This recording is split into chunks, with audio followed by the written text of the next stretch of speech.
Hi, hello, everyone. Can you hear me? Absolutely. Yeah, we can. Oh, great. Thank you so much. Ayadeji. We'll be starting now. Um, all right. I'm Adedolapo Lawal. I'm programs coordinator at University for Good. I'm super excited to be hosting this Quest 2024. This is one of its kind. Like this is the first time we are doing something like this. It's just like that is directly for our data community, and I'm just super excited that this is finally happening. So I welcome you all today. I welcome you to this event, and I commend you actually for joining today's event.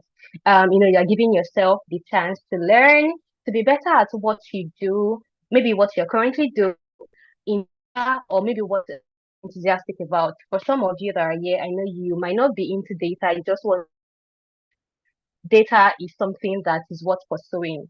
And I'm pleased to let you know that you're in the right place because this is a power-packed event that will be covering many aspects of data, including data career guidance, opportunities, um, data tools and technology. So I have a very quick task for you. Go to the chat box, right? Tell us your name, tell us where you are joining from, tell us what aspect of data you are into or what aspect of data that you're enthusiastic about. So tell us whether you are a data analyst, you are a data engineer, or you are a data scientist. And if you are like you are not into data yet, just say something like, oh, I'm enthusiastic about data analysis, I'm enthusiastic about data engineering or data science, right? So let us know and feel free to like connect with people in the chat. But if someone says, for example, let's say I say, oh, I am Adidolapo Lawal, I'm from Lagos, Nigeria, and I'm a professional data analyst. That is a cue for you to look me up. Just go on LinkedIn, Twitter, Instagram, wherever to see, oh, I want to really connect to this professional data analyst. So opportunities is what we are going to be doing today and it has started. So yeah, let's do that. Do that. Let me see your comments and I'm going to be reading out some of them. Gaia says he is also sorry, Alvan also so many comments here. Right. All right, welcome. Alvan. Alvan is from Enugu, Nigeria. He's a data scientist. Amazing. Hello, guys. Hi, welcome. You are a data analyst. Amazing. Joshua from Ogun State, data analysis. There is no professional data analyst. Vanessa from Ghana. You're enthusiastic about data. Is amazing. Rima says she's a data analyst fresher. I love that. Charity from Kenya, a data scientist. Beautiful. Thank you all for joining. Thank you. There are lots of people here, and I know that before the of this event, you would not live the same way you are right now. So this is something that I would like you to do. I'm going to give you a few seconds to grab a pen, grab your book, grab a book, a notepad to take notes. Trust me, this is an advice I give everybody during any event or workshop because that you did. So and take notes actively while the session is going on. So I'm going to give you a few seconds to do that.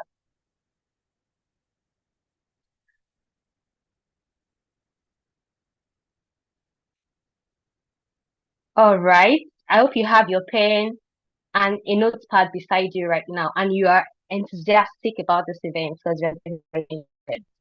So yeah, I'm going to be passing the mic now to Fauzi.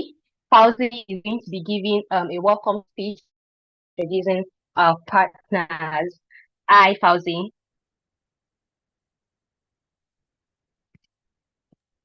Hi everybody. Hello, Adedolapo. Um, Thank you so much everybody for joining in. I can see that there are people on Zoom and then there are some people on YouTube as well. So welcome everybody. It's exciting that it's just very exciting to see how interested you are in, bettering yourself. Um, I don't want to waste too much of our time. I'm just going to quickly touch on um why this is happening. Uh, Ingressive for Good is an edtech nonprofit. I'm sure that a lot of people are already aware. but if we have new people here, Ingressive for Good is an edtech nonprofit whose mission is to increase your earning power, simple and sweet, right? So we do this through our technical trainings, micro scholarships, and through events like this one, where we bring amazing, amazing speakers that you can learn from, right? Um, Today we're especially doing this together with our partners, the Ideas Grant. The Ideas Grant basically is a grant based off on the Ideas project. Ideas is a program that is supported by World Bank, and this is powered by the Ministry of Education in Nigeria. I know that this is, we have Pan-African audiences here today, and that's awesome. But this particular program is powered by the Ideas Project, which is also powered by the Federal Ministry of Education in Nigeria. So very excited that this is happening, and sending love and shout out to everybody who is supporting us. Also shouting out to Semicolon, our partners in this program. Also shouting out to all the Ideas beneficiaries, which are some of our data camp beneficiaries from 2023. They still have access to the course at this time. And I think that there's still a few slots to be filled up. You can send us an email at hello@ingressive.org if that's something that you'd like to do. So yes, again, thank you so much for joining in. Thank you to Anoma, Ayadeji, Ruby, and Yinka. Thank you to everybody who's joined. Congratulations to everybody who got the scholarship this year. And to those who didn't, we're always running DataCamp scholarship. I think there's going to be another one next year. I think there's even going to be another one this year, but specifically for women. So please stay connected and stay to the end of this program. I'm sure that our speakers will have, they would have free opportunities to share. They would have sources to share with you where you can also learn while you're waiting for a scholarship to study on DataCamp. So yes, thank you so much, everybody. Thank you, Dolapo, for passing the mic to me, and I hope everybody has a great time. Oh, thank you so much, Fauzi. That was beautiful. Thank you once again. Congratulations to everybody that got the scholarship, and also congratulations to you on this call for joining this event. Congratulations to you too. We want to do something really quickly. Earlier on, I asked you to go in the chat box and tell us where you are. I mean, like your name, where you're joining from, and what your niche is, data, whether you're into data analysis, data science, or data engineering. So please still do that, and I'm going to be your responses. Feel free to connect with each other as well. Yeah.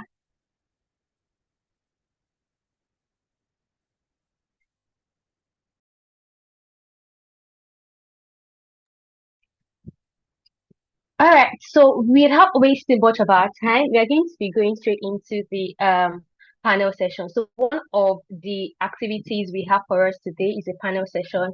Don't worry, you would also have the chance to ask questions. We also have an AMA question, Ask Me Anything question with a renowned data analyst in the industry. But let's first get into the integrity of what data is and just have a very intelligent chat with our panelists, right? So I'm going to be introducing our panelists, and something that I tell people when I introduce panelists is that I want you to sit back, try to listen attentively, and envision yourself like now this is a virtual session, right? So imagine this person is standing in front of you. I'm going to be reading their remarkable feats and the things that they've been able to achieve in their career. So if there's anything that sticks to you, hold it there. You can even write it down, and maybe you would like to become this. You would like to become you like to become this person, not literally, but if this is somebody that you are really looking forward to, or if this person has achieved something that you would like to achieve as well, I'd like you to really pay attention, right? So we have our first panelist is Ruby Ekwewe, who is a he's a SAP analyst and founder of Digitally. So Ruby is an economics graduate from the University of Lagos. She's a fellow She's a fellow of the Associate Accounting Technician and a chartered accountant, currently practicing as a data analyst with over 4 years of experience, having worked with companies like KPMG, Fraser, ISEC, and Model United Nations. She's currently a SAP consultant and SAP data analyst at Microwave Solutions Limited, where she leverages ERP solutions like cloud, AI, supply chain, business intelligence, and finance to manage and revolutionize business operations. In a bid to promote SDG 5 and to cement all empowerment through Digitally Drive, she founded Digitally Drive for Women with a goal to empower 10,000 plus women by. In her free time, she watches horror movies and eats heavy burgers to relax. So next on our panel session, we have Ayodeji Anibaba. Ayodeji Anibaba is a data analyst at InterSwitch Group. Ayodeji writes, he says, as a data analyst at InterSwitch Group, I leverage data fluency and engineering background, provide data enhances the company's performance and customer satisfaction.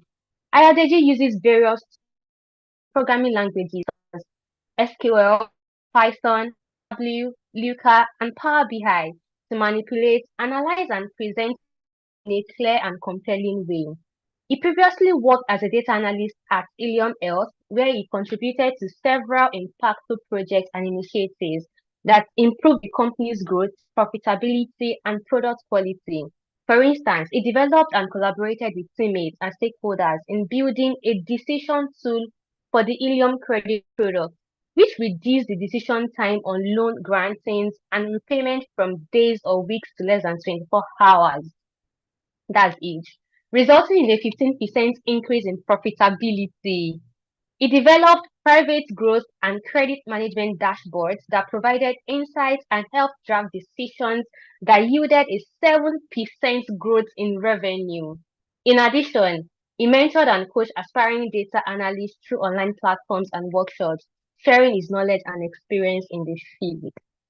If I had money, I think I'd like to have Ayodeji anywhere on my team. That's really amazing metrics right there. So next on the panel session, we have Moyoluwa Anoma. Moyoluwa is a data analyst at Bloomberg LP. She's also the founder of Women in Data Africa.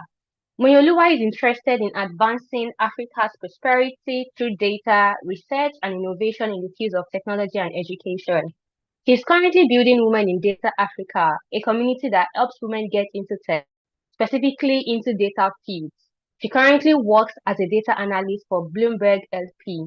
In her spare time, she loves reading and volunteering for tech events. So if you are a female and you're on this call, I believe you should go and follow Moyoluwa Anoma. And I think Ruby also does it for women specifically, right? Right now. So you can be when they have opportunities for you. So yeah, hello Moyi, hello G. Hi Ruby, how are you doing today? Thank you so much for doing this with us.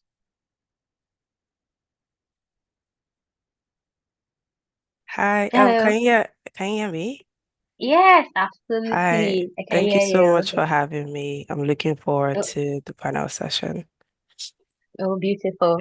Oh, beautiful. All right, so I have a couple questions that I'll be asking. I'm going to like let you know who will be answering what question, right? So that it is a lot coordinated. So first, I'm going to be putting the spot first. Ruby, how are you doing today? Yeah, can you hear me? I can, yes, Just yeah, I can confirm hear I you can hear. now. All right, I'm good. I'm good. Thank you for having me. How are you Oh, doing as beautiful. well? I'm fine, thank you so much.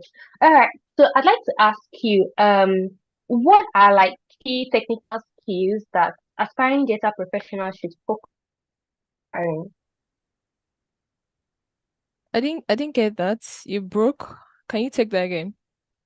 Okay, I asked, what are key technical skills that aspiring data professionals, anyone looking for data, what are key technical skills that they should focus on? Like this is something that you should focus on. Don't dabble into this and this and that.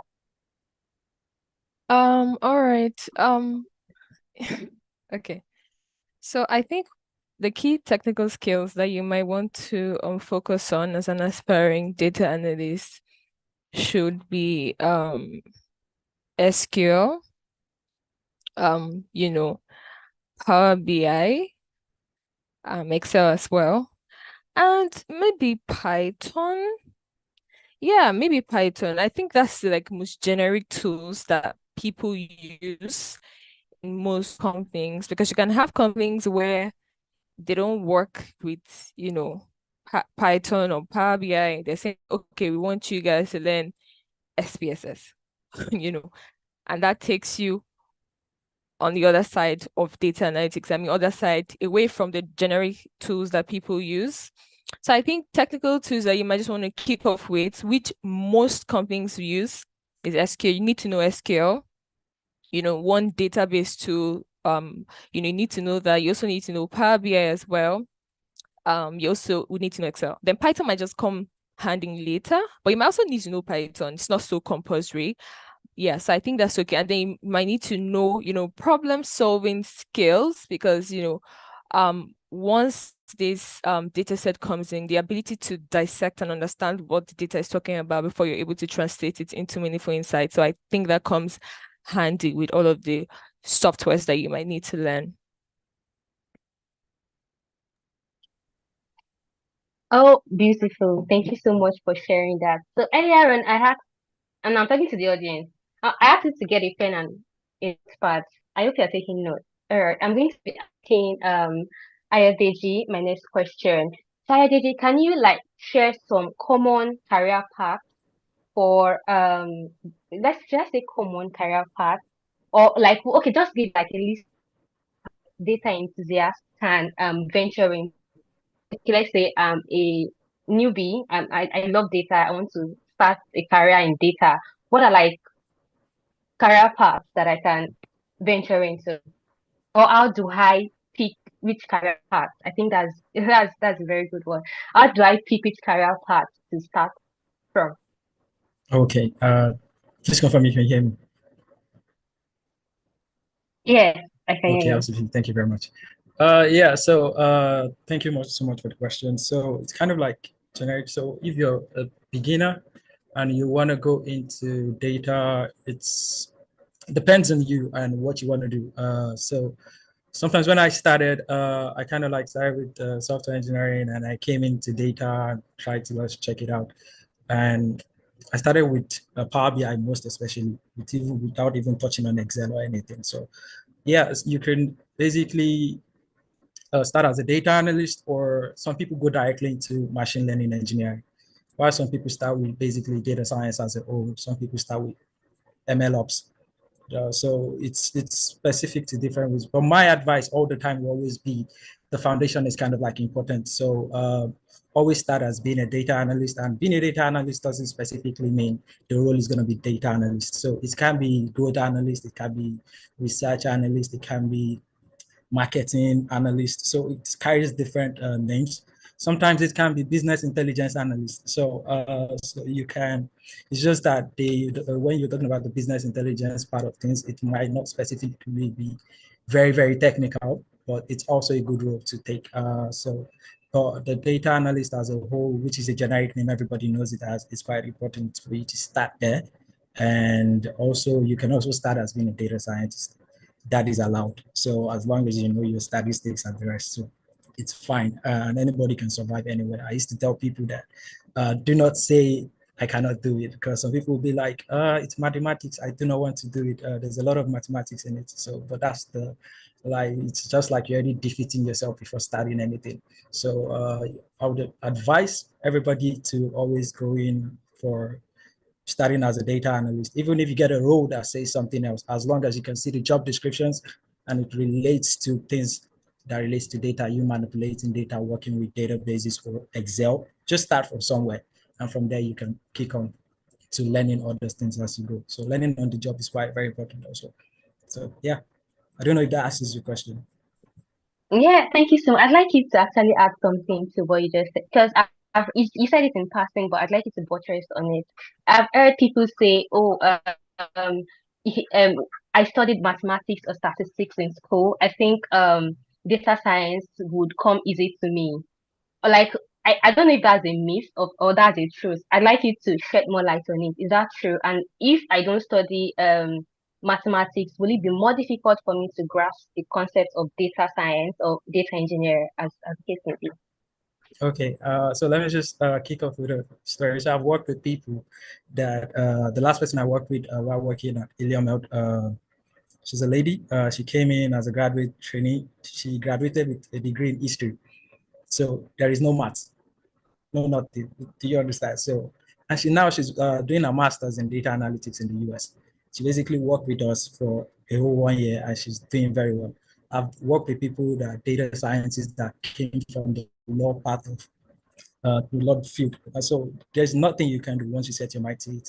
It's not about the math, it's about you just learning the foundations. Luckily for us, YouTube is out there and where people are breaking down different things and you can physically just understand as long as you set your mind to it that, yeah, I really want to know this. If you, I think everybody knows Alex, the analyst, Alex Freebeck. Alex didn't graduate with a degree from science background. So, and Alex is one of the best people out there in the data space. So yeah, that's the advice we give. When you want to, you see that's a field I want to go into, just commit yourself to learning and go into it. Do what you want to do. And trust me, you start giving testimonies later on like, yeah, thank God I did this at this point in time. Yeah, basically. Hi, Dolapo. Beautiful. Thank you. Yeah, yeah, beautiful. I was trying to unmute my mic. Thank you so much. I love it. I love that you said anything you want to do, anything you set your mind to do, no matter how difficult or easy it is. Because when some things are even a lot easy, you even doubt if you doubt the credibility, right? So yeah, you just go for it. All right. So Moyolu, I'll be asking you my next question. I particularly love that you do a women in the community in data community. So I'd like to ask you that what are like free resources or courses you would recommend for individuals looking to start and improve their skills? Thank you so much for your question. I go by Anoma in between because people might be Oh, sorry. confused. Yeah. So I have a pinned tweet on Twitter that I've put in the chat box that sort of breaks down, let me just check the tweet, that sort of breaks down what you should learn as a data analyst. I typically like to advise people to start with Excel because Excel teaches you like basic data skills from data gathering to data cleaning to manipulation to also visualization within Excel. So I think Excel is like a great place to start.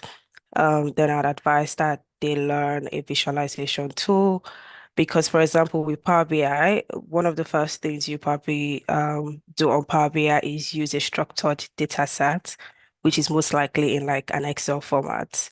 Yeah, and then SQL, like we said, it's great that everyone learns how to interact with databases.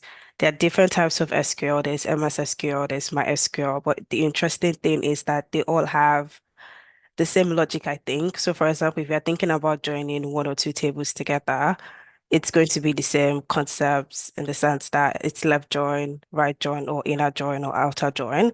They just have different syntaxes, basically. So Excel is SQL rather is a really good to have skill. I like to think about Python, like um everyone is trying to get into data. One of the things that will probably make you stand out is like the extra skill that you have, which is where Python comes into play, I guess. And last but not the least, statistics. I know people don't like to hear this, and I don't have any resource yet for statistics, but statistics is a good to have skill in the sense that, for example, when you're working on a data set, for people that have started their careers in data, let's say, for example, you have empty cells or you have empty rows or columns in your data set, you have to decide what you want to do with those empty cells or rows or columns. To take them out is one thing you can do. To replace them with other values is another thing you can do, which is where statistics come into place. You can probably find the mean of the role and then replace all the empty cells, or the mean of the column and replace all the empty cells. But understanding what you need to do is where statistics come into place, which is why I always advise people to at least have a basic understanding of statistics. So mean, median, mode, standard deviation, variance, all those, I think they taught us in secondary school. Yes, so secondary school level sort of statistics is what I'd advise people to typically have in terms of their journey. But that tweet is very exhaustive. Every single thing there is free. Um, Ayodeji just added one for statistics from Khan Academy, which is also really great. Um, I'd also say, like, if you click on my Twitter and you go to the link in my bio, there's like a spreadsheet that has so many free resources there, including projects from YouTube, YouTubers from YouTube, obviously, and other recommendations in terms of free courses. So I feel like the sheet is very exhaustive, basically. Yeah, I hope that answers your question.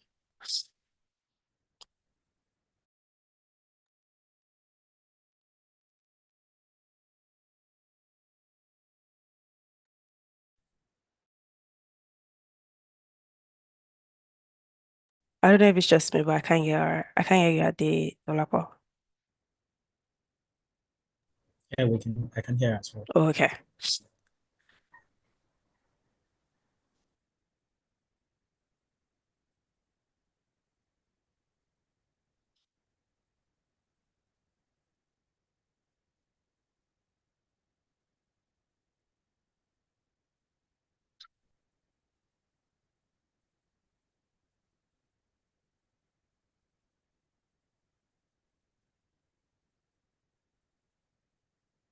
Think she has network issues.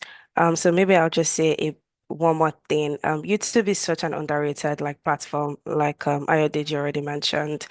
One thing that I did at the start of my career that I think everyone should do is try to find YouTubers that are on YouTube, data YouTubers, that is, they give out free content for fun. Like that's what they do. For example, Alex the analyst, that's what he does for fun. And I think whatever content that they put out there is usually very awesome and usually very like industry parked. They're not so theoretical. Most of them even have like projects that you can check out and you can do on your own.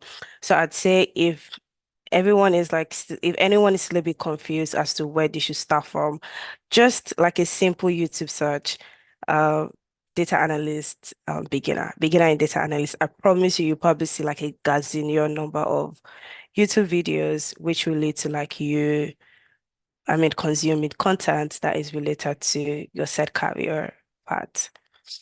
Um, what do you guys think? Since the baby's not here, maybe Ayodeji and Ruby, what do you guys think? Yeah, spot on.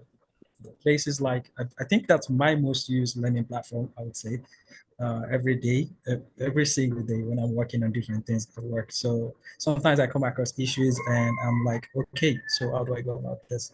I just do a search on YouTube, how to do. There's someone that has made a video about solving this particular problem. It's just amazing. So every time I try it out, sometimes I want to learn like some complicated visualizations or Tableau, because I mostly use Tableau. So basically, there are several people on there that have built amazing things. There's the Tableau Public, whereby you can just view things people have built, them, break it down, and try to do it on your own, walk through it from the top down.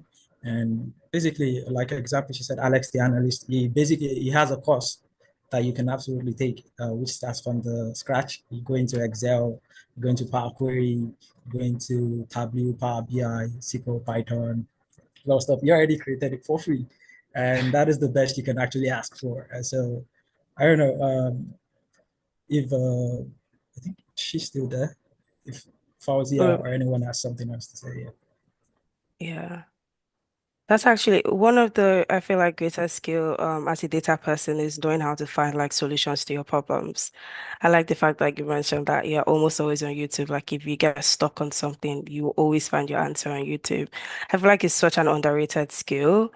Like we don't know everything. For example, if you learn Python, you don't know all of the libraries, you don't know all of like the syntax, you don't know every single thing. Knowing the foundation is very important, but you don't know every single thing. And this is where like YouTube, like you said, or Google comes into place, and like knowing how to research for your answer is very, very important. I thought to give that like a shout because people assume that they need to learn everything, which is why people get stuck on like learning and they forget to practice and work on projects because they just assume they need to learn every single thing before they start working on projects or before they start applying for job roles. Um, so that's a really good shout, I guess. Thank you so much, Anoma Oh, and Deji, for keeping the conversation going. I think that Adelakpo is not able to join. Um, and I'm glad that you started speaking about learning and how you're learning after you've learned a little bit. So mine is going to be about um the, the whole learning process. I know that, there's a lot of preaching everybody's asked to continue doing or start doing. Do you have any particular experiences or um, stories that you could share that proved that you have to continue learning? I'm saying this especially because I think sometimes I'm asking this especially because sometime last week I told a group of people that AI is not going to take your job. It's the person who uses AI that would. Um, so yeah, tell me about how important it is to continue learning. I'm going to start with Anoma and then Ruby will go next and Ayodeji. The same question, 2 minutes each. mine will probably be less than 2 minutes. I tell people that if you don't like learning, do not bother starting a career in data because it's a lifelong, I feel like it's a lifelong thing that you have to continuously do. Like I think Ruby mentioned earlier in the conversation, different companies use different tech stack for their own organizations. And once you join a company and they don't use SQL, for example, maybe they use another type of database. If you're not willing to learn that new database, you might be stuck and you might not grow your career, basically.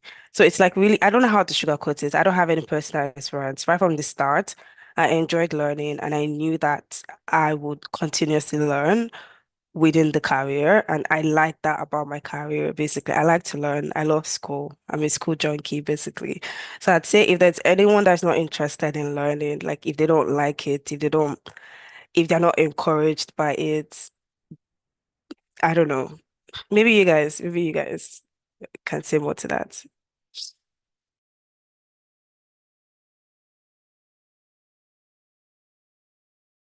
Ruby, your mic is still muted.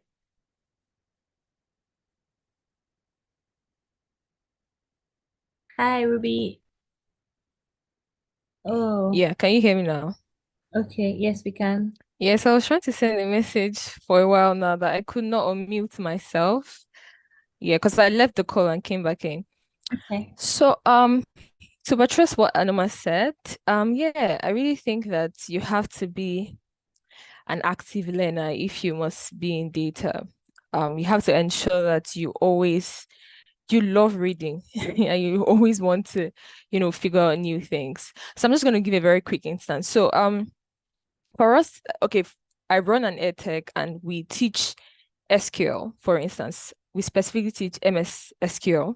So afterwards, we had an intern that, had to intern with us because she was the best person. And then a client came in and was like, oh, we don't want to use we want to use Beekeeper as our database, And I told her, okay, you need to get this job under 2 days. It took her extra research to actually understand how Beekeeper works, and she was taught MS SQL, but she had to just look up Beekeeper. Imagine she wasn't like the kind of person who wants to do research, that would probably slow her learning capacity. With that, she learned and then she added that to her portfolio. Okay, I can actually use Beekeeper now. So I think that if you're not someone who loves reading, please, you're going to get very frustrated in data. Yeah, so that's one thing. Yeah, I would say. Yeah, thank you. So I have two case studies, I would say, very related to me. When I started in Ilium, we kind of like started the data team all together. So there was one data scientist, one data engineer, and me, the data analyst intern, not even the data analyst together. So there came a point in time whereby we were still working using Looker, and there was one problem that needed solving, and the data engineer was like, do it. So I tried doing it, I couldn't get it, and I didn't know about like trying to do Google search for these things. And when I came on the stand up the next day, I said, yeah, it's not possible. That was what I said. It's not possible. Then they were like, the data engineer was like looking at me. She didn't say anything. So after the call ended, she told the manager to wait behind. And she kind of like had a conversation with him. So me and the manager were kind of like very close. So he called me after the meeting and he said, this is what Bossa said. And I think you need to start doing more research on things before you make sure you've exhausted all options before you say and you come back that it's not possible. And I don't think anything is not possible. You've not really gone deep and far to look for it. So the other one is we had a data engineer later on that left. So he had some stock positions on BigQuery that was working, and I think the compute resource was not enough to take the data coming in anymore. So everything basically failed, and we had a total breakdown of work. And the data engineer was no longer there. I think he didn't live on good terms. So no, but I had this personal relationship with him. So I reached out to him and I was like, how did you go about this thing? I would like to make sure we can solve this thing. And it was like, he showed me some things and he said, okay, just go read up this documentation on this, do this, do that. And I was able to, the CPDO, who's not even my lab manager, the CPDO himself, he assigned it to me that you have to figure this thing out. And I basically did that and I was able to solve it. And that took me a lot of night time studying a lot of things that I didn't know how to do on BigQuery. And I've never even thought about it. So I was able to get the database back on and everything was working fine. And that was like a major achievement to me. I still use it in my interviews every day and it works and everybody's always proud of me, like, oh yeah, thank you for sharing that. So like, you guys always try to do more than you're capable of, always want more. So even if it's not assigned to you, try to just say, okay, I want to try this also, and I'm going to try to break it down and do it. And they might not let you push it into production, but you can do it by the side and do your stuff. So yeah, that's it.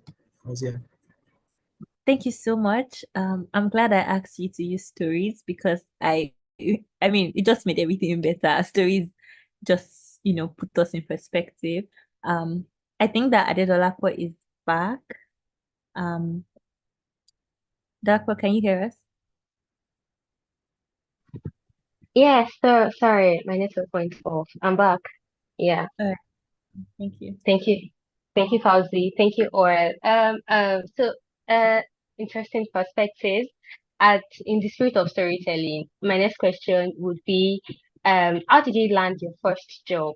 I'm going to be asking all three. So maybe Anoma could go first. How did you land your first job? Is this my first job in data or my first job like as a In both? data. In Oh, in data. data. All right. That's a good question. So my background is in human resources. So I have a BSc in human resources and I'm also chartered, which is ACIPM. While I was still in uni, I interned as an HR person before NYSC. And so during NYSC, I got promoted, if I remember correctly, to HR officer within the same company. And so within the company, my manager sort of realized that I was like a technical person in the sense that I loved to do the like HR tech part of the job compared to like the actual talking to people part of the job. So what it did was basically allowed me free reign to come up with like HR tech stuff and to do like a lot of HR data stuff within my role, basically. So which meant that everything I was learning outside of my role, I was able to practice it on my role without failing on my core responsibilities, basically. So when my first opportunity came to become a data analyst, it was more like I was prepared for the role because I was studying and working at the same time. I wasn't waiting for the role to come and then I'll start preparing for the role, basically. So it was a referral position in Asamansard, I remember correctly, Olarewaju Oyibuke referred me for the role. And during my interview, one of the things that they sort of highlighted was you've worked on so many projects while working. You've also been able to like come up with initiatives within like your HR role. And that's what I didn't have any experience in data, but that's what my interview was about. The fact that I was able to showcase what I know through projects, and I was also able to showcase through some of the things I did within my role, basically. And of course, I had like a strong network with Olarewaju, so it could sort of vouch for me. And the way I met, I think everyone, maybe not everyone, but most people should know Olarewaju is one of the big guys within the data space.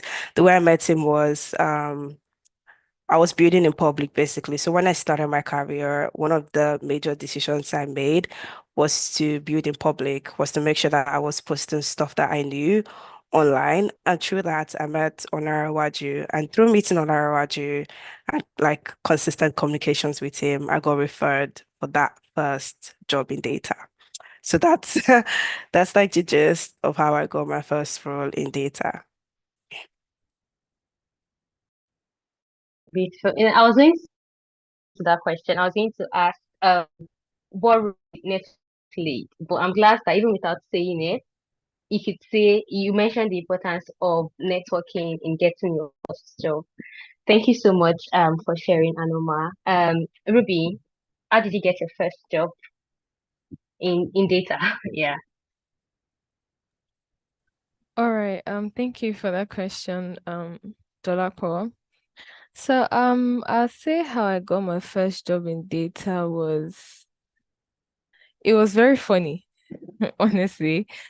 Yeah, I think when I pivoted into data, my first attempt trying to pivot into data. So I joined a boot camp and all of that. So I would say that I wasn't paying attention to the boot camp because of my other engagements, I think I was like, okay, I think it was 4 months down the line, I decided to, why not take this thing really seriously, and be much more focused. So, I went back to learning everything that I was supposed to learn afterwards, and I built my portfolio.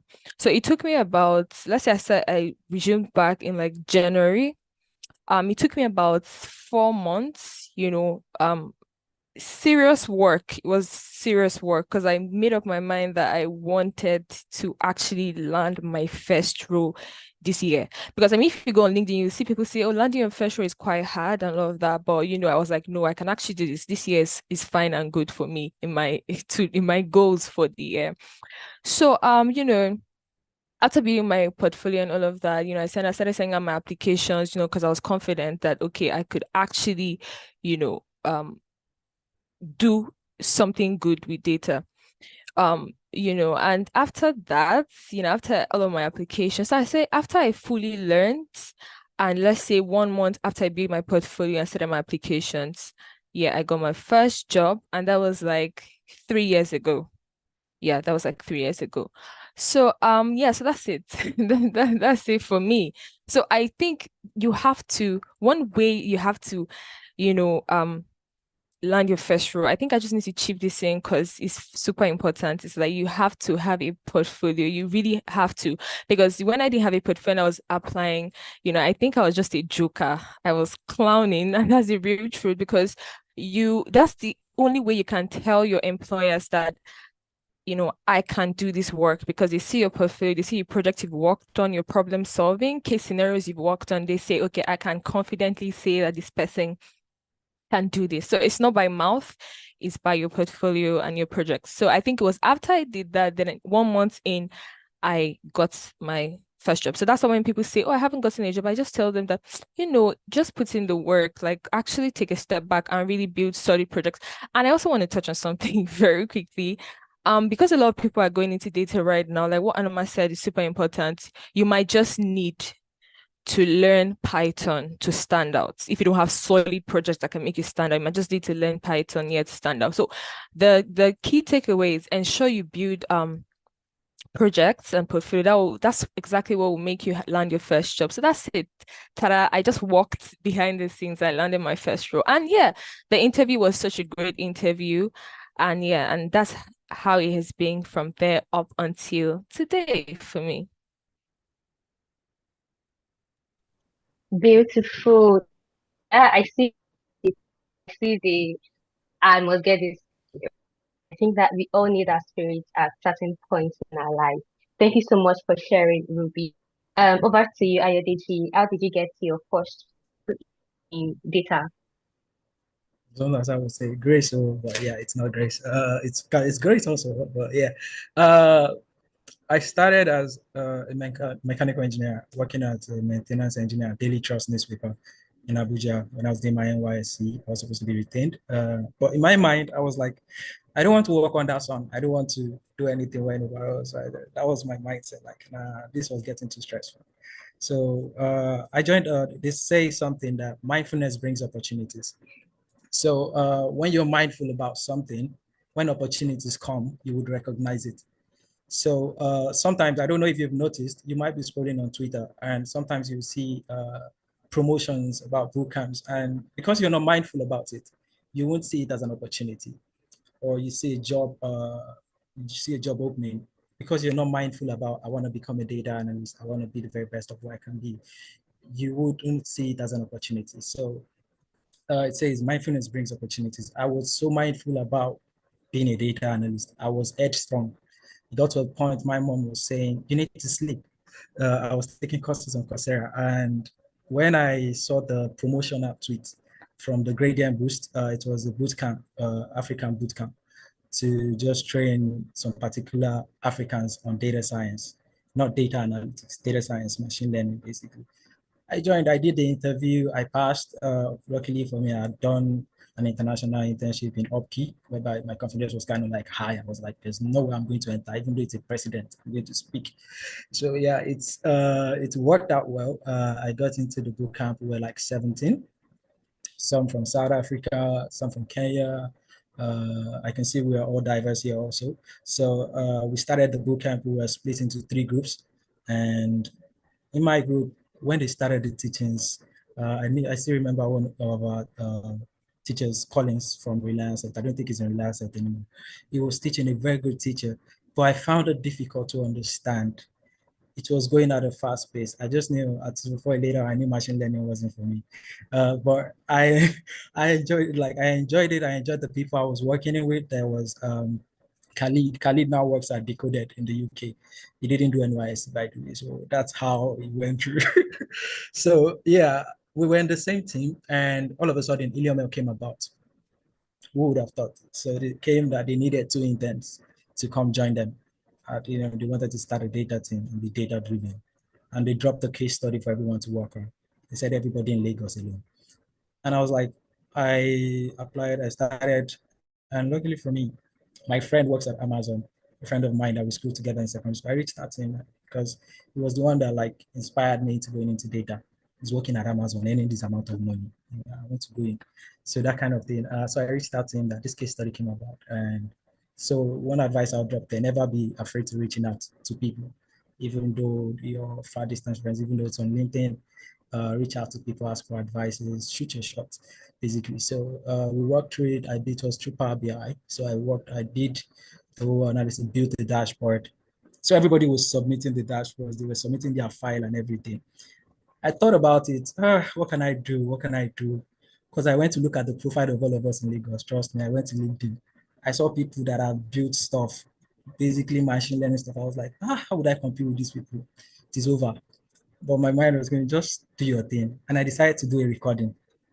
I recorded my dashboard and I spoke about the insights that I generated. Like, okay, the total number of this in South Africa, the number of HIV patients. I analyzed everything, I spoke about it, the insights and how it affects. And I gave my recommendation, not just in writing, in the video. Then I attached the video to my file and I submitted. And all of a sudden, the founder of the bootcamp reached out to me. I didn't expect anything. I was like, I've done my own. There are a lot of scholars here, they will take the thing. I just started, I didn't know anything. I didn't even know the machine learning they were teaching or anything. So they came in and the founder reached out to me in the DM. I was shocked. Why is this guy here? And I was like, hi, Ayodiji. we love your submission and we would like to use your submission as a reference for everybody else. The way I was shocked, I was like, me, of all people. So what did I do? So it was funny, but I was shortlisted later on after a month, and during the interview, it was great. And the question that came in, the CPDO was the one that did the interview, not the data science, the chief head, head of HR also. I was like, this one I'm going into this thing. I saw the two of them. The man just started with question, firing left and right. And the questions were not even on Power BI, not even on, it was like, if you don't have any tools, if you don't have Power BI, if you don't have Tableau, if you don't have this, and you have your measures, you have your dimensions, how would you go about this thing? It was basically asking pivot table questions. Just he wanted to know if you understood the foundations of data. He's not concerned about what you have. He has seen that you know how to tell the story. So he was asking me those questions. And I answered, and he was like, are you sure? And I was like, am I wrong? And I was doubting myself. So I just said, yes, I'm sure. And I let it go. And another thing, even though as I did the case study with a friend of mine and he helped me, I made sure I understood everything I was doing and I was able to tell the story, because the interview came like 2 months later. I didn't check that project again. And they asked me, they didn't tell me to present the case study. They just asked me, tell us about the case study you worked on, the recommendations you came about. This was 2 months later during that interview. And I was able to speak on all the things I did. So it's still like retentive in my brain. So I knew what I did and I was able to explain it. So it is important that when you're working on projects, even though you have help, understand what you're doing, understand the process. And I was able to do that. And out of the 4 people shortlisted, they said they needed 2. I was the only one that went in. And that was how I got my first job. And to today, I still, when I was leaving, I reached out to the CPD and I was like, thank you so much for giving me the opportunity. And it was like, you did more than I expected. And I'm like, yeah, and I was grateful. So yeah, always should do your best, put your best foot forward, even though everybody's doing the same thing. Try to do extra. They say your own is too much. Your own is not too much. Do it. Do what you have to do to get to the front of the line. Like they said, Python might be it. It might not be Python. Sometimes it might be data storytelling. How do you tell your story? And that was what they needed from me. So yeah, it's important to do that. Thank you, Adelapo. You can take over. Yeah, beautiful. Thank you. Thank you for even going to the nitty-gritty. I mean, like, thank you so much. One last question for everybody. Usually I'd like you to like share your final words with the audience, right? So there's one thing I actually want you to answer. Um, how did you choose your career path? Did you go, were you first a data analyst, then now a data science? Like, did you pivot to at any point? How did you choose the career path that you're on now? So in addition to answering that, you just share your final words and then you like move forward from the final session. Anoma, I'd like you to go Thank first. you. Yeah, thank you for the question, Adedolapo. Mine was by sort of chance and also the internet algorithm. So when I was in uni, I bragged. No. So when I was in uni, not my course advisor, a professor wanted me to work on a project, but they wanted me to give out questionnaires on that hot Unilab sun. And I'm not about that life. So I sort of bragged to them that I could create a Google form for the questionnaires and I could give them like the responses in like 2 days instead of like going an entire month sharing questionnaires. I didn't know how to create a Google form. I lied. But I went on YouTube and I sort of learned how to create a Google form and how to convert like the Google form to Excel and then also how to upload that to SPSS for the professor, basically. And after I did that, and after the project was done, obviously the algorithm on YouTube started recommending like different videos. So from Excel to, and when you watch an Excel video, best believe that the way it sort of works is other content will come up on your feed relating to Excel, and from there, other content will just spirals on its own, basically. I know some people say that if you're just having a conversation with a friend and you say something and you open your phone, you will see that thing that you're talking about. Like now it's maddening, basically. So that's how I got interested. I saw a video on how to get into data analytics, and I remember binge watching like so many videos on data analytics and Excel for data analysis at first. And I sort of decided in my penultimate year in uni to start building my career in data analytics. But I didn't start until I think 2020 July. But one of the first things I did was to do my research, obviously. So like Ayodeji said, rather, I went on LinkedIn and I sort of stalked people that were doing exceedingly well in the field. And I wrote down like all of the skills and the certifications they had. And there's a section on LinkedIn where people highlight like their skills, their work experience, their certifications. So I checked every single one of them and I sort of highlighted the consistent skill sets that they had. And of course, with YouTube, I was able to like work and build a learning plan. And from there, I just started learning. So that's how I sort of got into data analytics. I hope that answers your question. Um, so final word, I sort of have two. The first one is we tend to stress building technical skills within the technical community, but best believe that your soft skills are also equally important. Like your technical skills on paper will probably get you into the door, but your soft skills will keep you inside the room and probably get you the job. So learning how to communicate. I know so many people that have like great technical skills, but they don't know how to communicate whatever they've worked on. They have terrible communication skills, and it is sort of affecting them because like they're not getting jobs that they deserve, even if they have great technical skills. So learn how to communicate, learn how to work with people, learn how to um just learn soft skills, basically. Number two, you don't have to be 100% qualified for a role before you apply for the role. I tell people that once you are 60% qualified, just go ahead and apply because I believe when you're 100% qualified, you're shooting yourself in the sense that what are you going to learn on the role? Nothing.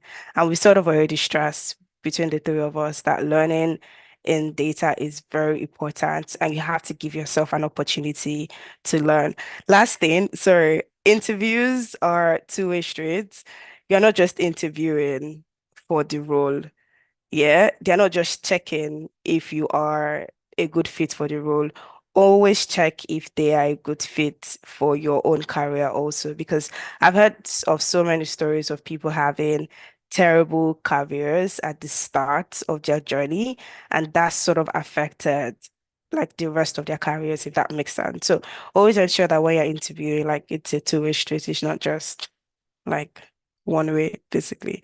Yeah, I'm viewed in public. That's the last thing I have to say. Thank you. I did that well.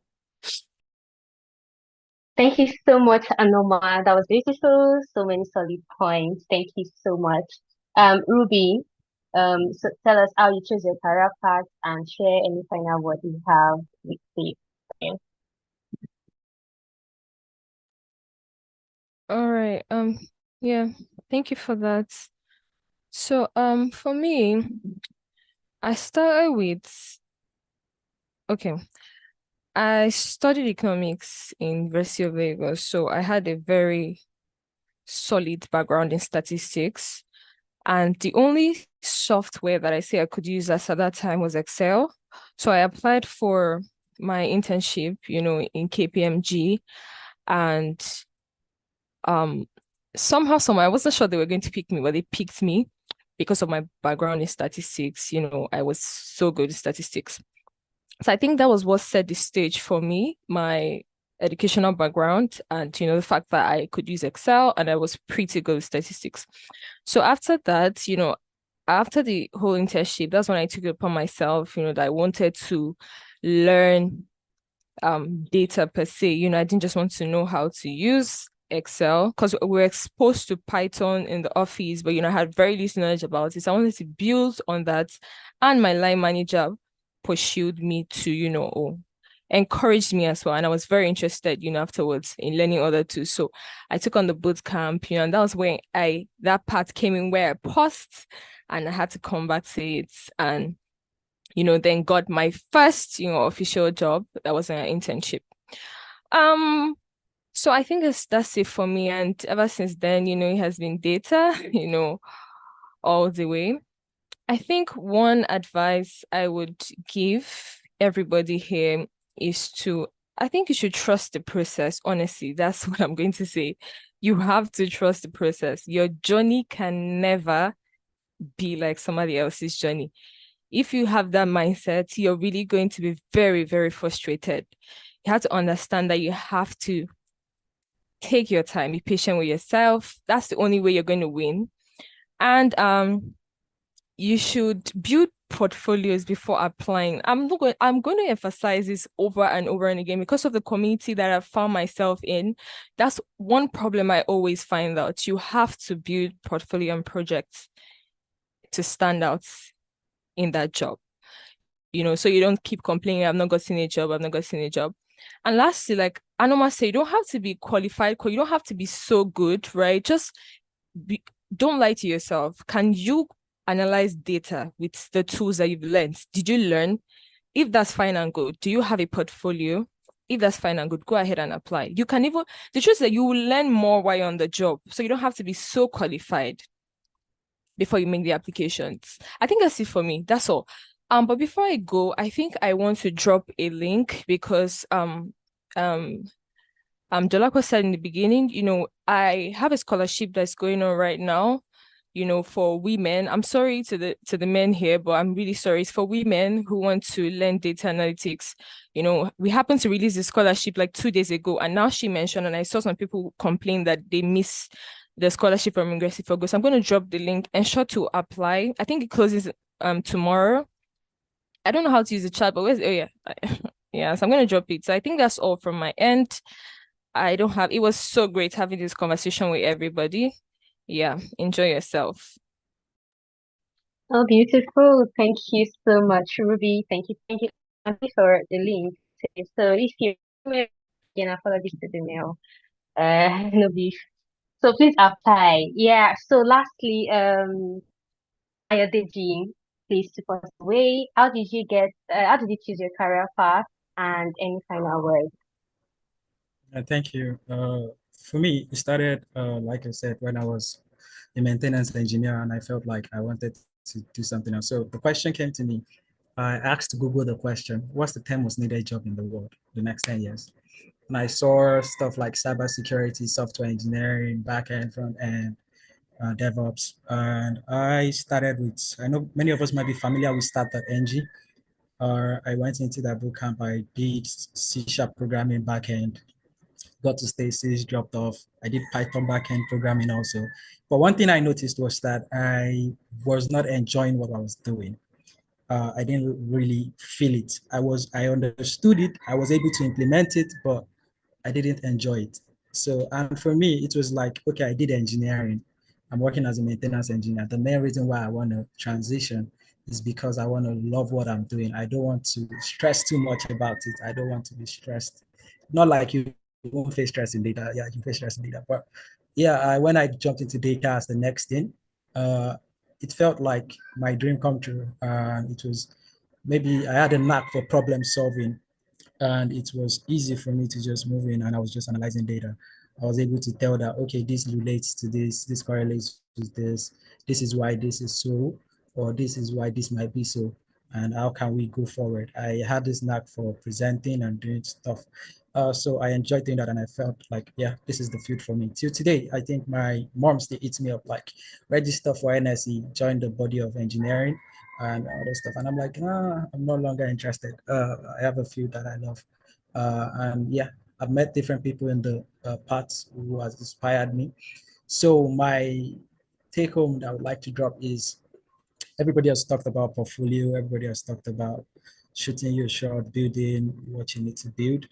My own will be building your LinkedIn. LinkedIn is kind of like the home for me. Was it last year? I got suspended for a year when I tried changing my name, and it felt like I lost something.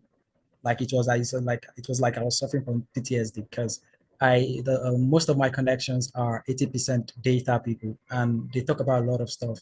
talk about new stuff. It's almost like you're researching and you're learning new things from different people all around the world.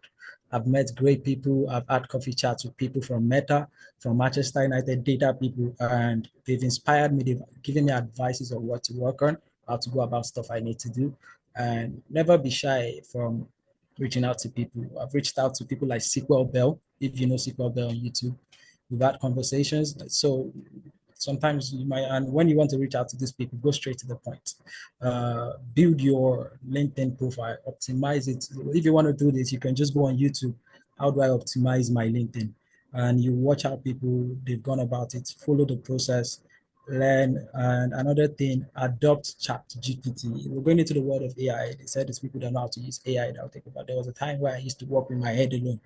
Now I take advantage of ChatGPT also and AI tools and to learn. So, but the major thing is understand the foundation before trying these things. So when you try, so you understand what this thing is actually giving you, and you can fine tune it to what works for you. Mindfulness brings opportunity. Like I said, you have to be mindful of what you want and go for it. Do not be scared. With all confidence, I've spoken to many people that were scared in the beginning, and I'm happy to tell you that today, many of them are in fields of data and they are doing well. Yeah. Ask for mentors, reach out to people. Don't just tell them to mentor you. Work on stuff, showcase what you're doing on LinkedIn. People will reach out to you, people would appreciate what you're doing, and they will want to, sometimes you can just get recommendation.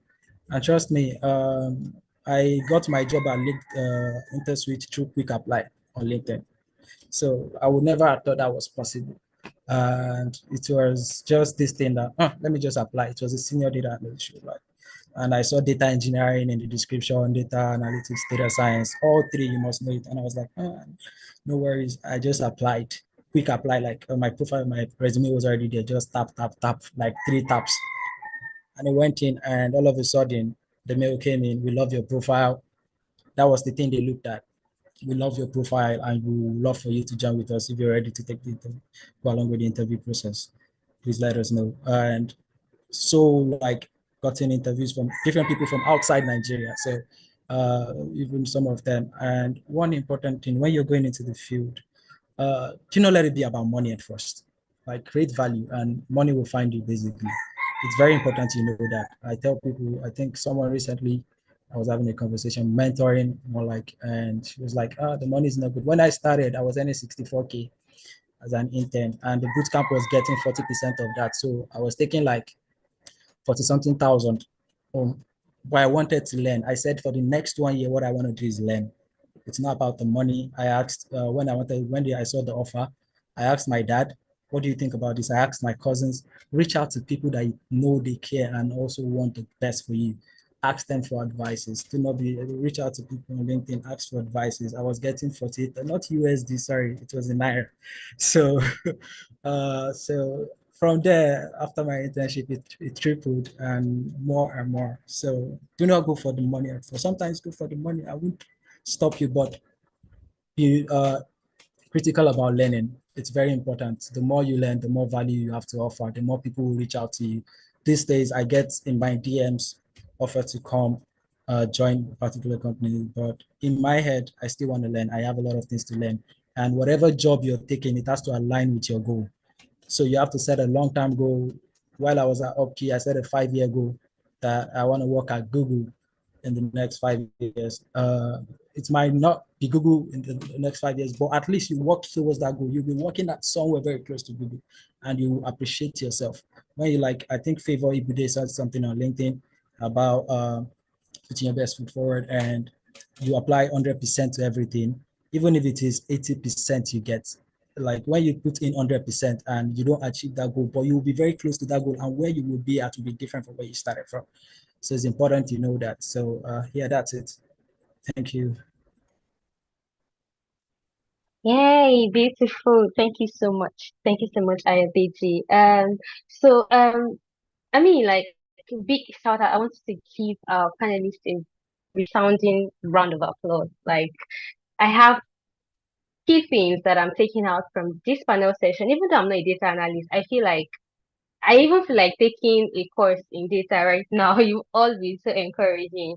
So thank you for Anoma. I think my takeout would be to build in public. Just put your work out there. My takeout from IODG, I mean, you shared a resounding quote. Mindfulness brings opportunities. Now, I'm wondering how many opportunities I must have missed out on because I was not paying attention or because I was not ready or I was not like intentional enough. So thank you so much. I'll really be I'd have to put that somewhere but I can see all the time. And my take out from Ruby is to be audacious and to build your portfolio before you start looking out for jobs. I think that is very, very important. I mean, like, recruiters will always ask you, like, what have you done? What can you do? And before they ask, recruiters like that they can see, answer their questions before they have. So how you can answer that question is to showcase your portfolio, build something. I love it. I love it. Thank you all so much. We are sincerely grateful for you like coming on board to do this with us. Thank you, Anoma. Thank you, Ayadeji. Thank you, Ruby. Do have an amazing evening. So we would love to take questions, but time is fast spent now. So we'll share a form, get questions and answer them on social media. So guys, please be on the lookout as we do this.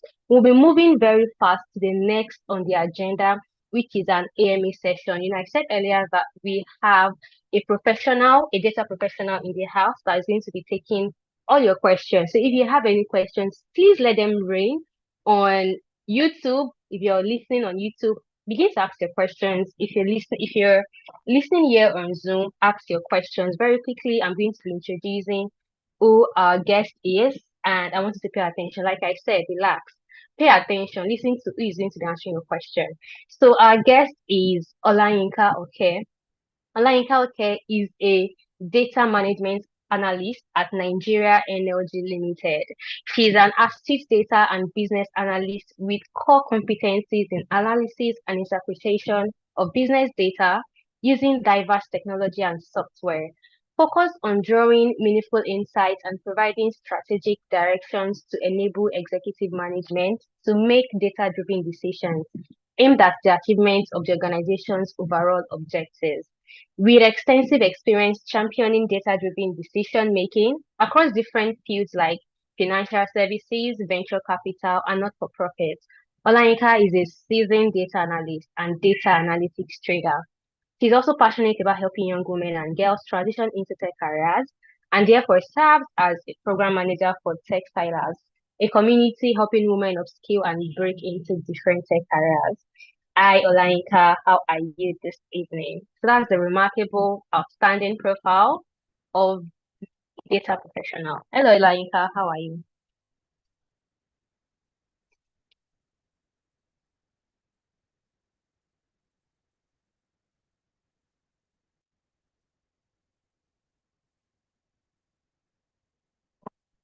Oh, hi, can you hear me?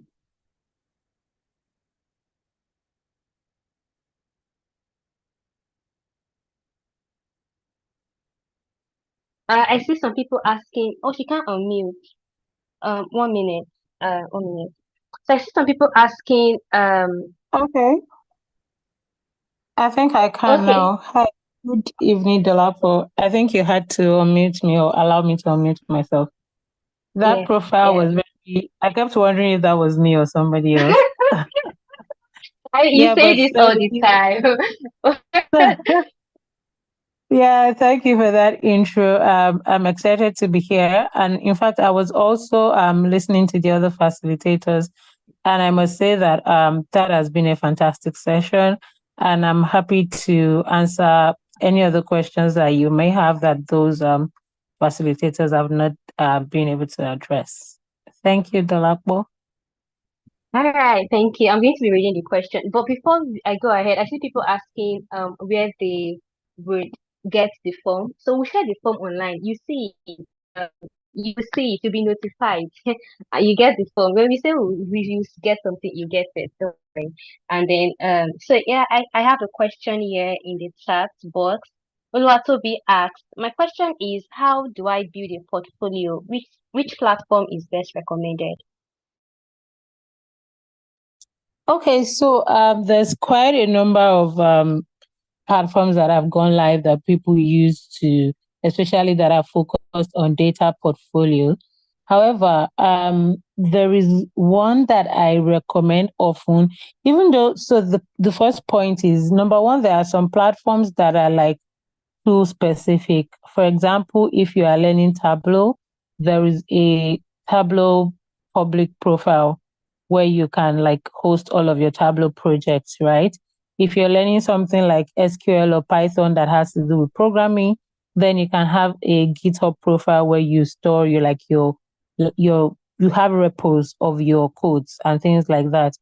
However, I think I always advise that I feel like, especially in data, there is no one platform that there may not be one platform that can satisfy all your needs.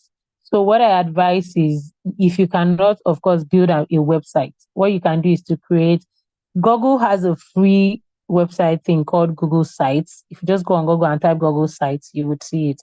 However, what you would then do with the Google Sites is, if you have a GitHub profile, you have a Tableau, you have a Tableau public profile, you have all of these other profiles. For example, you have your Power BI projects, you have all of these things.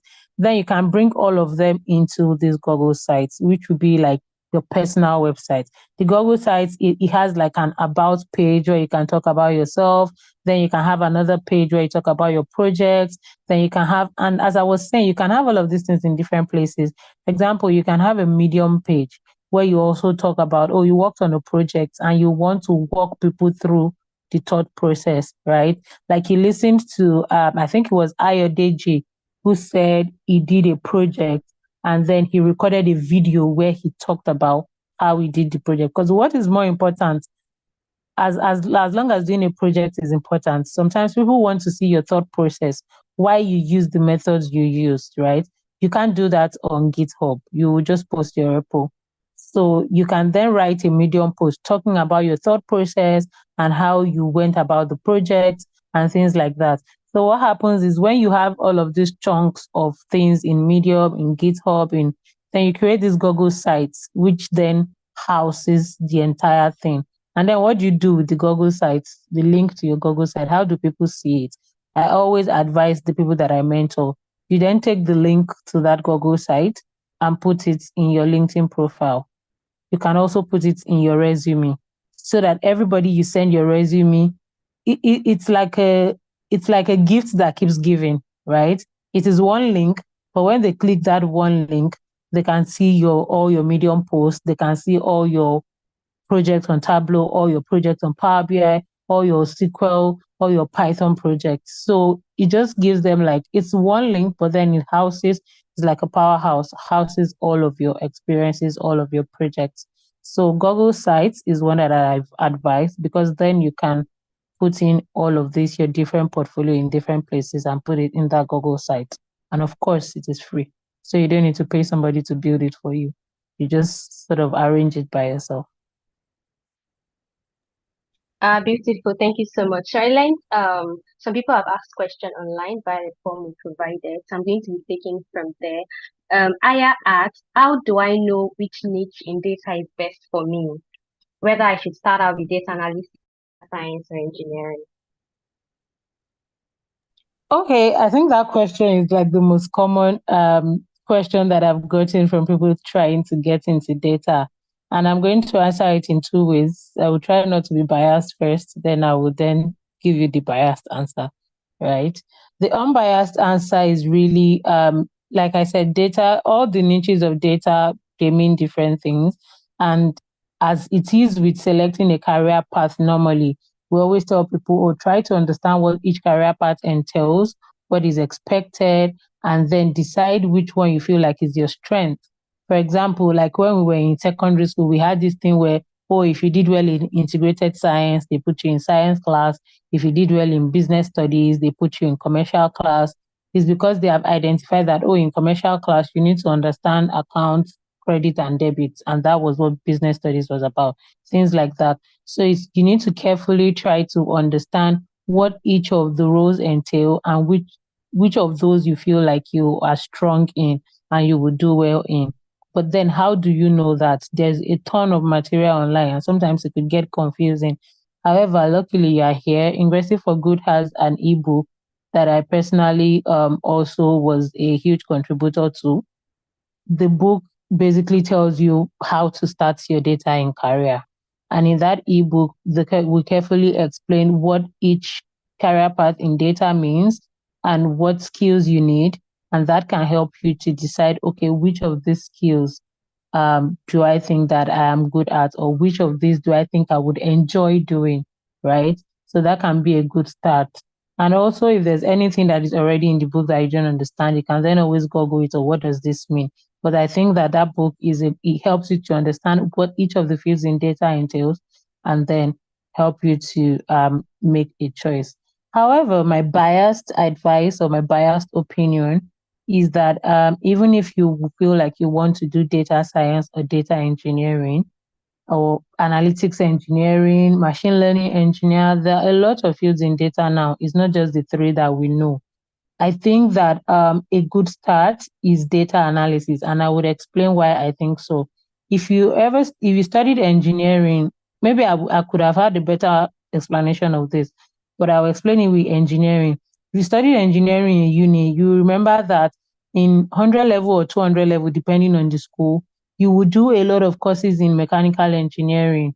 And then when you get to like 300 level, that's when you start doing your departmental courses. It feels like mechanical engineer is like the bedrock of engineering, right? And I also, because I personally started from data analysis, afterwards I've gone into data science and data engineering at different points in my career. But I feel like data analysis created a very good foundation for me, and it helped me to pivot easily into data science when I had to, and into data engineering when I had to. I feel like it creates that foundation that helps you to slide easily into those other data roles. However, somebody is asking how they can get the book. The link is on Ingressive for Good website. If you go there, you'll find it. Or Dolapo will provide more details on that. Yeah, Thank thank you. you so much. Yeah, thank you. Next question is, I think he answered it in passing. What Oluwatosin asks, what advice would you give to those interested in launching a freelance data analysis career on platforms such as Upwork or Fiverr, particularly if they have limited experience but are proficient in Excel and some familiarity with Power BI and Python? Okay, that's a fantastic question. And I will give you not just an answer, but I will also give you a real life testimony, right? It's not my testimony, but I will share it on the person's behalf because I know the person very well. So starting building a brand or starting a career on Fiverr and Upwork, first I want to tell you that it's quite like a journey of resilience, yes, because of course it's a freelance platform and people need to know that you can deliver the job, right, before they give you the job. And many times also is a game of it's almost like a black market. When I say black market, I call it Oja Okuku in Yoruba. Blind market is the word I'm looking for. There's no quick way for somebody to easily judge your skill before they can give you a job on Fiverr or on Upwork. However, the advice that the people who spoke earlier has given is a great hack, which is having a portfolio, so that when you are applying for a job on Upwork, you share your portfolio with the person that is the person that you're asking for a job from, right? In your proposal that you're sending, share your portfolio. And I think another way is when you are crafting your proposal that you want to send to somebody on Upwork, there's something that you can do differently as part of your proposal that you're sending, which is demonstrate a good understanding of the problem that the person has asked to be solved. So somebody has said, oh, I need to do this and that and that and that in Excel. And then you already know that this is how I'm going to solve it in Excel. I'm going to use Power Query, I'm going to use Power Pivot, so chip that into your proposal. It helps the person to know that you clearly understand what he's looking for and how to solve it. And then if you have a previous project that then refers or where you did something exactly similar to that, you can then even link that actual project. Even though you already have your portfolio link in your bio or wherever in your Upwork profile, The person might not have the time to go and look at your profile. But if you put a link to a project that is specific to that request in your proposal, the person can then go to that link and see that, oh, this person really knows how to do this thing, right? However, Upwork, as much, just like getting a job, is also a game of numbers, right? So you need to apply for enough gigs for you to finally land one. And the way Upwork works is once you land your first gig or your second gig and you do it well and you get good reviews, it's only upward from there. Now, I don't want you to feel like, oh, because I know only Excel, can I really get on Upwork and get jobs? I'll give you an example of a certain lady. I think her name is Mercy. I just knew her on Twitter as like Data Farm. She was a student in OAU studying pharmacy. And I know clearly because like it was sort of like, this is not trying to put her down or anything, but I literally saw her grow because I knew when she attended, a friend of mine did an Excel boot camp and she attended, and then she started taking Excel jobs on Fiverr. I'm not very sure of this, but I remember clearly when she started, she was just taking Excel jobs on Fiverr. And she did it so well that whenever she did jobs for people, they would say, oh, Mercy knows her onions, anything Excel, just give it to her. She's the expert at it. So if it's only Excel that you're even doing on Fiverr, you can use it to make your first $1,000, $2,000. But what she has done, of course, is then to improve and then learn other technical skills, which she is now offering. But at the time that you feel like it's only Excel that you know, just make sure that you're not applying for jobs that you cannot deliver on. Apply for jobs that you're sure you can deliver on and deliver them excellently, because the good reviews that you get and the good ratings that you get are what are going to help you to build your Upwork profile to an extent that you are then getting more jobs from people. But what I want to say is, feeling that it's only Excel you know, so you cannot start, you can start. Just be sure that you are consistently pushing yourself out and crafting your proposals well so that you can get those jobs.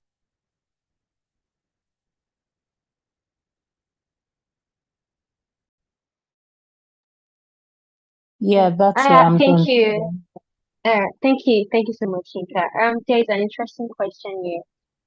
Peace asks. She said, I was a benefactor of Data Science Scholarship, and I am currently trying to learn in public on Twitter. The problem is I know code, but I don't know how to apply it to a data set. I feel like I just know code and not the theoretical part of things like probabilities and statistics. Is there a standard workflow data science use? What what can I do to bridge the theory gap? Also, any career advice is welcome. Knowing code is good, but knowing how to apply it, I think like everybody says, is more important, right? And I am glad that you have recognized that and that's why you're asking this question. So how can you learn how to apply the code that a good start is Kaggle. If you go on Kaggle and you join like some of the competitions that they do on Kaggle, you will see that they would give you a real life problem and say, oh, this company is trying to do this and they have this and they have that. So those real life problems help you to apply your real life code to actual problems that are facing companies. And of course, another way is to find ways to volunteer. I mean, for either not necessarily companies, but somebody is having an event and volunteer to help them make some sense of their data and things like that. So those will also give you like real life experiences. I think I had a friend who, when she was also trying to learn, this was another field, right? But it applies even in data. She would go to a small business close to her house. She went to a laundry and told them, oh, do you know I can help you build an app to do this and that and that and that. And that is as real life as it gets, right? So you can find small businesses like that or smaller companies and volunteer to help them make sense of their data or volunteer to help them see how you can add value to them. That way you get like real life experiences and how to apply those things to real life. I think so far, career advice, of course, is to, especially with coding, like people had said, is to like keep practicing and keep building. Don't stop learning. Just keep practicing what you're learning and so that it doesn't evaporate from your brain, for lack of a better word. Yeah, thank you. Thank you so much. There are a couple of questions on how to secure remote jobs, how to secure internships, how to get jobs. A couple of them here. So I'd like you to just like if there are any if there are any acts or any roadmap to securing jobs as a data person. Okay, I will start from the bottom to the top. In securing how to secure internships, I would say that first of all, I'm not an advocate of unpaid internships. I believe that internships should be paid because no matter how they want to look at it, you are actually adding value to the organization. So don't allow, as much as we know that you're looking for work experience and all, don't allow somebody to blackmail you with, so you're looking for internship, so take unpaid. Please, except you feel like even by your own judgment, the company is so small that you understand they really cannot afford to pay you. And maybe it doesn't cost you money. Just like the example that I gave where you go to a small business close to your house and offer to help them with something. That's a different case. But when a company is putting out an advert and saying internship and then is unpaid, in my mind, I'm like, why are you putting out? I'm sorry I'm wasting time talking about this, but it pains me a lot. Why are you putting out an advert? Because you are claiming that I'm not going to add value to you. That's why you cannot pay me. So is it that you love me so much? You want me to come and learn? That's why you are putting out adverts for internship. So it's a lie, the hotel. Please look for paid internships. You get them out there. So the point I want to make is when you're looking for how to get internships is to, I think there was something that Anoma said, or I can't remember if it was Anoma or Ruby who said it, and somebody was asking about it, is when you are learning, like they had said, you need to have a portfolio that shows people what you can do. The reason is because even though you're an intern, like I said, especially if you want paid internship, like I said, the company needs to know that you have at least some value that you can add to the company. And your portfolio is how you show that you know how to solve business problems and you add some value to the company. So have a portfolio, build in public. Build in public means that you talk about your work so much so that when people see your name, either on LinkedIn or if you like, it's Facebook you want to use, TikTok, it's Instagram, it's Twitter. When people see your name, before they see your post, they know that there's likely going to be something data related. It doesn't mean that you're only going to be talking about data, but you should talk about your work so much that people associate that with your brand, right? And another way is like a tiny hack that you may use to get internships is to actually write cold emails to sometimes, because it's easier to get these things at like startups and all, write a cold email to a startup founder telling them, for example, you worked on a portfolio project that is related to health tech. Write a cold email to a health tech startup founder, showing them that project and telling them how you think that you can do similar things for their company. There is an 80% chance that the person will reach out back to you, especially if you have a project that is related to their company and then you send it to them. There's an 80% chance that they'll reach out to you to say, oh, let's even hear what you have to say. So that those are like small hacks, especially when you're trying to land internships, right? It may be hard, it may take a while, but you need to just continue shooting, continue writing those cold emails. The idea is whatever cold email you're writing to anybody, whatever content you're putting out there, you're communicating the value that you have to add to that company. Now, the final one, which I think like is the top, is like how to land remote jobs, right?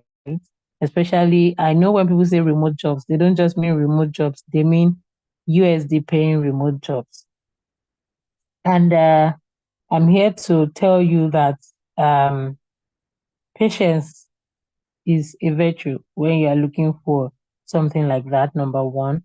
Number two, I really think there's something, I don't know whether it's an adage, but there's something about rushing to grow up, like not taking your time to actually grow up. the thing I want to say about getting remote USD jobs is, I think it was Ayodeji that made that reference where it says, if you don't start out pursuing the money, start out developing yourself. And when the time comes, that's when you actually take your time to grow. When you reach a certain growth stage, the money will actually be the one pursuing you, right? So because USD remote jobs, like I said, one thing I always tell people to understand is the reason why a company in the US or somewhere abroad will hire somebody in Nigeria is because two things. They cannot find somebody that is that good that will collect that amount of money. Is two sides. There are two sides to it. Somebody that is that good in the US that will collect that kind of money. So they need somebody that is good, right? But they don't want to pay them as much as they will pay somebody that lives in the US. So they come to Nigeria or they come to India. But what happens when they come to Nigeria and India is they are then looking for the best of the best, right? Because that money, even though it's small for the US, is not small for Nigeria. So they are looking for the best of the best. And that's why I was trying to say that you should take the time to cook yourself and be sure that then you become like competitive enough to get those jobs. So don't rush into it. Don't think that it's something that you can get overnight. Yes, there are people who get it overnight, but you may not get it overnight. So take time to cook yourself. When you take time to cook yourself, you will then get those jobs. And I would tell you, when I started in data, of course, I worked in Nigerian companies for I think my first 2 or 3 jobs. But by like my 5th year, I think in 1 year I got 2 USD paying jobs. One was remote, the other was not remote. It was like relocation. But I was getting that particular year, I just felt like it was like magic. I was getting a lot of offers from people on LinkedIn asking me, do I want to interview for this role? Or my company is hiring for this role. And most of them were USD paying. The few Nigerian companies that reached out to me, I was just like, do you think we're playing here? Right. But it was because I had taken the time to build myself and to grow my technical skills. And people could now see that, oh, okay, this person actually has something to offer. But the point I'm making is take the time to build your skill set and be that global talent that companies from anywhere in the world want to hire. And by the time you patiently do that and get to that point, the jobs will actually look for you. You would not be the one looking for them.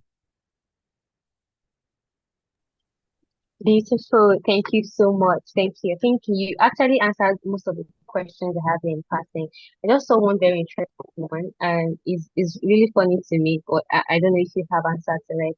So this person asked, how do I know if a career in data is for me? And there's another question that says, is it possible to get an IT placement or internship for a data role if I don't have any skill relating to data? Well, for IT placements, I feel like they are really about your technical skills. Well, in my experience, yeah, I mean, I stand corrected, but in my experience, I've not seen where IT is asking you to have some experience. Of course, even if you have some experience is good, but I don't see that is often required. I see that many times the highest you would do to get an IT placement would be maybe a basic aptitude test, right? Because IT is what it is, like you're still a student. However, sometimes understanding the markets that you are in also plays a huge part in this.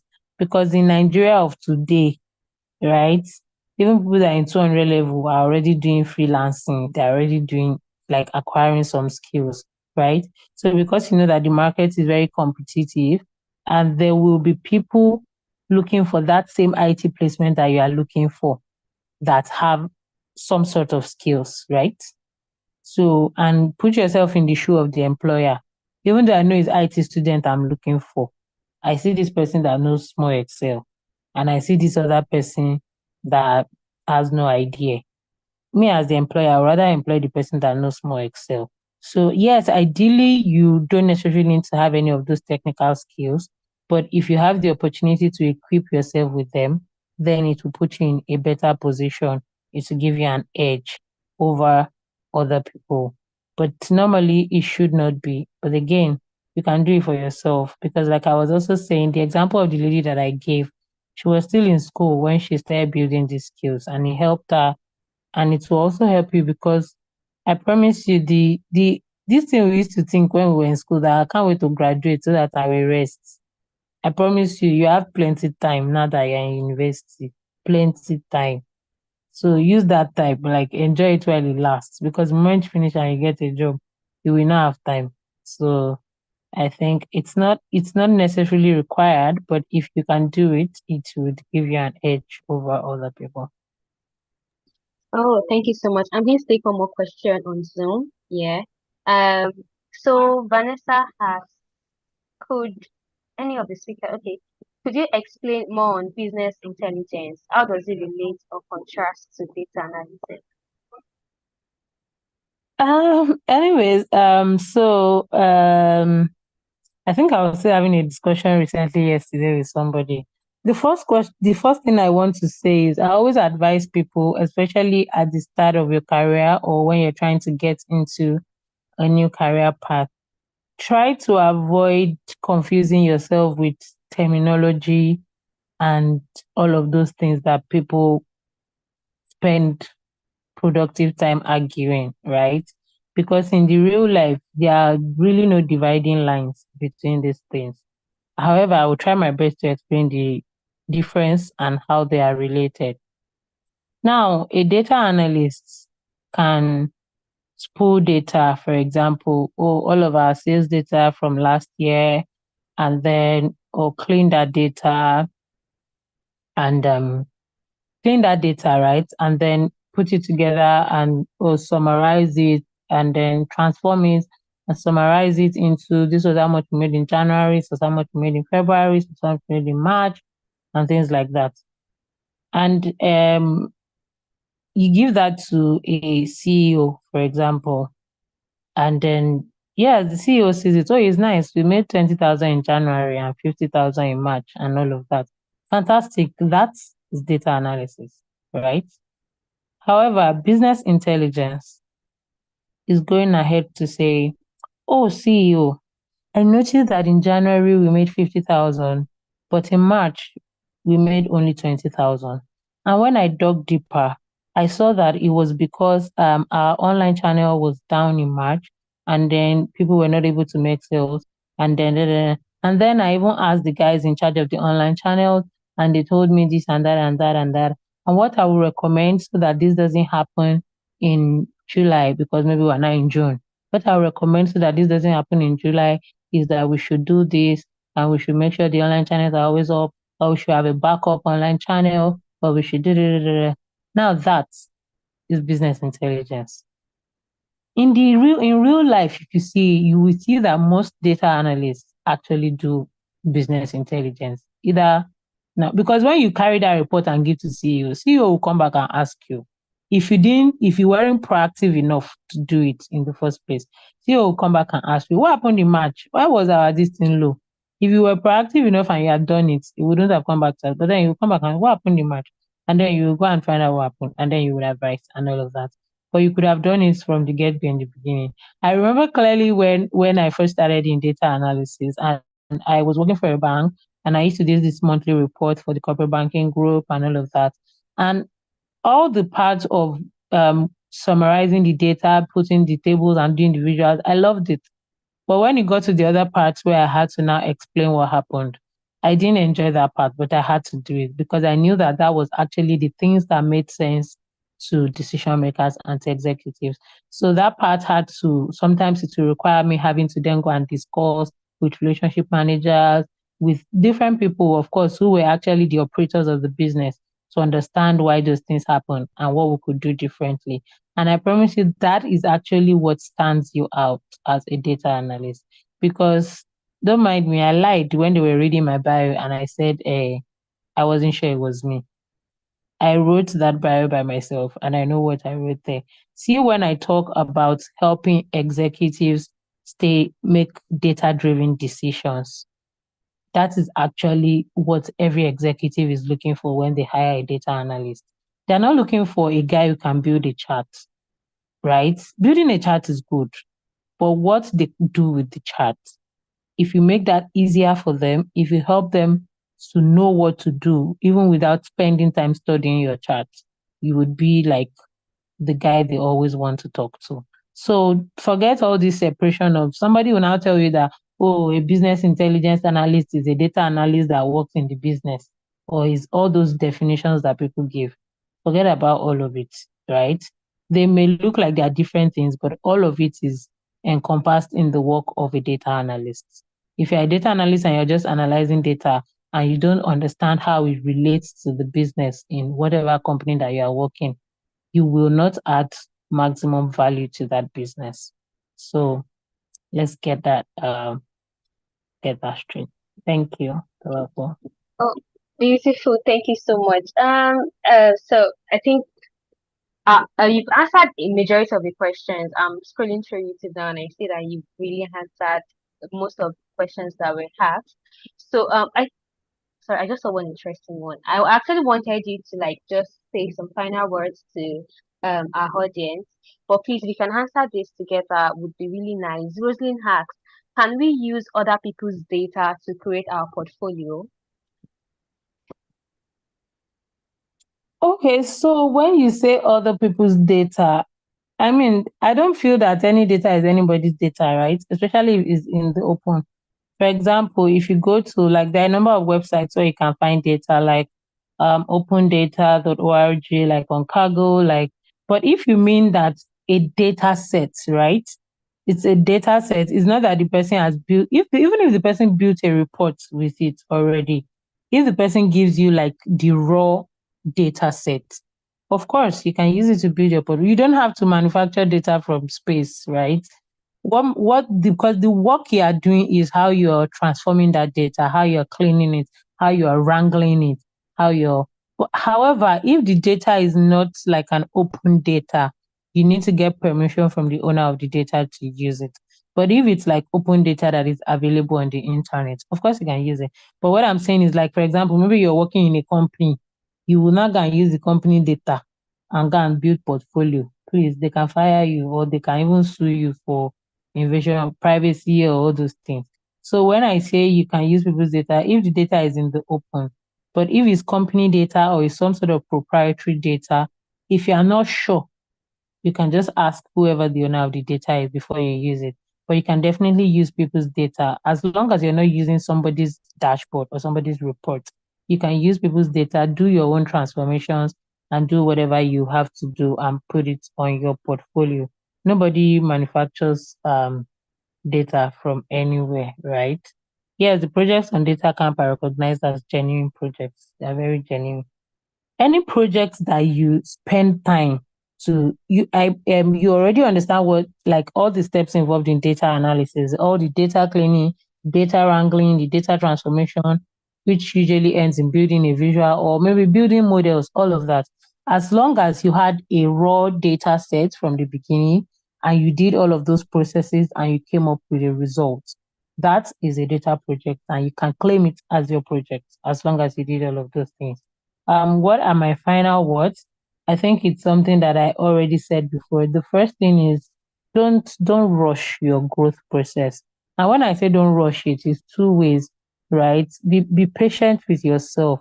Don't allow these stories they put on Twitter where they say, "Oh, I started my career in 6 months. I've landed a job of 120K." I'm not saying that those things are not true, right? Apart from the fact that sometimes they are not true. At the times when they are true, those people are like 1 out of 1,000.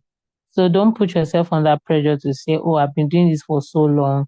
And then you start doing, oh, I can't take a job that is not remote. I can't take a job that is not paying $5K. I can't take, you would be shortchanging yourself, right? Even the PwCs of today, where you can get like good data experience and all of that, they don't pay people $2,000 or $3,000, even their experienced hands. So give yourself time to grow and focus on building your technical skills. Focus on building your soft skills. Because as you grow in your career, your soft skills are going to be as important as your technical skills. Focus on building all of those skills. And like I always say, focus on adding value to any place that you find yourself. If it's in the place you are working, some place you are volunteering, in your relationships with people, that be a person of value. Focus on adding value to people, and people will always remember you for opportunities because of the value that you have added, either in the company, either in a community, or to them as a person. Be a person of value. Focus on adding value to people, and it's going to help you to go a long way in your career. That's his final words.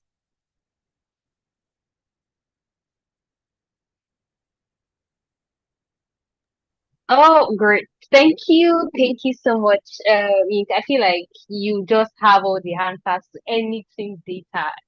Super talented. Thank you so much. Thank you. So it's beautiful. Thank you so much for doing this with us.